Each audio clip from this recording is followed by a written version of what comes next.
watching Lango News channel.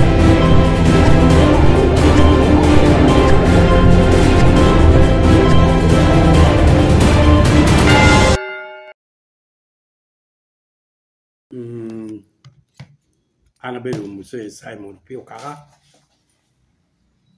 a very chairman of UPC Lira City. In a tinny, in the Pierre Bichel, I do not bongwen, Martin Piro Beach. Obedo Kere Chocolate Motel, I part of my UPC Lira City to Shalom. My chocolate Parises, we come my Parises, do it. I'm at Lira City. The executives get a chairman of division 2, get executive man city UPC. Obey chocolate, Pikian Cop Meneno. Cop men nomination a party president me UPC. A man Ruju Mawati. The meeting in one bedo. Oleo Copa Paul. Copa Paul, the Oleo Kede. Wanted the nuclear resolution so they can. You more deck up a piritego. I'm a mere one. On any, child party my UPC work at him. Don't we mohawa namachiel. Ucha tek. Tien cop for me electoral commission me Uganda. Okwero choyo James Jimmy Michael Akena Borre. Me chui ipiem. Me yera me president me Uganda. Mano beru tima rach. Me peune na bear. Wang duju. Piene na beru dana chiel li akina jo. Me biru piemi. Tien copa wan pe ngeo. Omeyo tiu miyo chacha tek. Condemning. Gina tiu no attack a pebetuto. Do mio ko kana chik kana le ni. But me UPC ye pebera yom.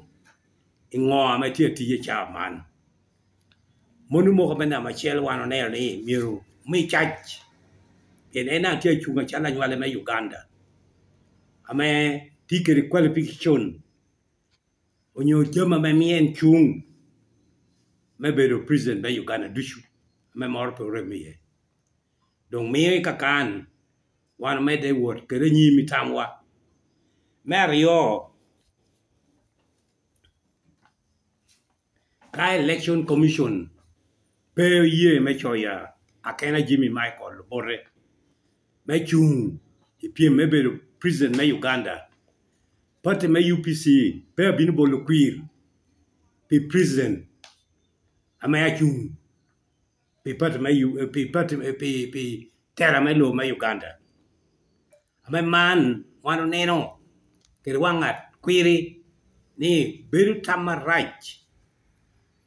Ka wan megawa. Ame beru pate president wa. Gaya ko ni pe chung. Wana bole jo kena ni kwir pingo. Mi petro bole ngato kwir. Me beru president me Uganda. Ame mana ko bukere tek yun. Kajel kere nena tek. Ni ngato duj. Ame dung tie te pate me UPC. One per year me bolo. Queer pe president. Noro ke ken. Me chung me telo me Uganda. Yera me tia binoni. Me adek.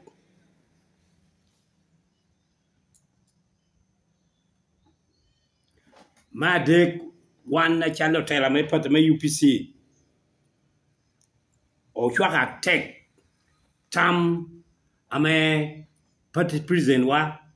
Council kere mem me parliament amati to put me UPC o doju kere me la nyim court pitien kop pomio kwero ni en mir pe e chung me beru prison me Uganda ameda neno kache court me Uganda e ruling eti atir ameneno ni mono nywale me Uganda duju mir chung rom ata mir ngi tien ko papir tek o chwago dan kere tek twin me deno ni mono ka twere ngola tir mir wot ikum kesa maginulano don wan tiu neni wanga bit ameda tamani pur biru nenno kare hotel me pat me UPC Lira City kare chel ker nyo kar mor me pe bor tel pat me lao du chaloro biro rwate e kata neno yora ngo mamiro wano donyo kede okana ler achalo ten party ama party ma UPC ma ti lao kan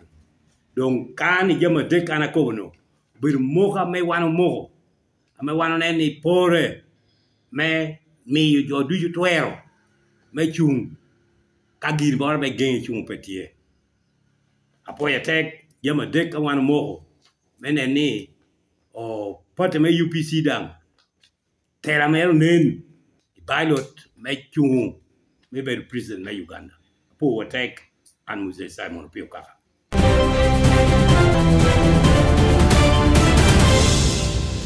Thank you for watching Lango News channel. Please subscribe for more updates.